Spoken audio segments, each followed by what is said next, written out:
Hello guys, what's up once again? Palaboy OFW here. So for today's vlog mga idol, meron na namang, hindi ko alam kung kabayan to or ibang lahi na kumakalat ngayon dito sa Middle East mga lodi. Hindi ko na babanggitin yung bansa, basta meron na naman after ni Lollipop Girl. Ang problema na ito mga lodi, yung sangkot na babae dito may saklob daw sa ulo. Bawal banggitin kung ano yung saklob sa ulo kasi sagrado yun sa kanila nagre-represent ng modesty, kahinhinan ng babae. Pero bakit nagawa yun? Bakit nagawang mag-video? So bilang isang OFW rito o bilang isang kababayan na nagbibigay ulit ako ng advice na sana tigil-tigilan nyo na yan. Yung ginagawa nyo yung mga kamundong aktibidad sa inyong kwarto, sabihin nyo sa partner nyo na wag nang mag-video.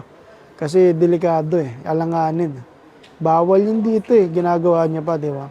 Tsaka, anong mapapala nyo na nagbibideo kayo sa sarili nyo, di ba? Kahihiyan lang At tsaka nadadama yung mga matitinong OFW. Kung OFW man yun, mga lads Kasi nabasa ko lang sa post kasi hindi naman maglalabas ng isang vlogger ng post kung wala siyang ebidensya or totoo. So, yun lang mga lodi. Kung ikaw man yan or kung sangkot man dito yung ating kababayan, bigyan nyo ng kahihiyan ang mga matitinong OFW, lalo na mga babae. Halos karamihan nasasangkot sa iskandalo ngayong taon, puro babae. Ay nako, please lang maawa kayo sa sarili nyo at sa bansang Pilipinas. Puro kalokohan yung lumalabas sa social media ngayon. Alright?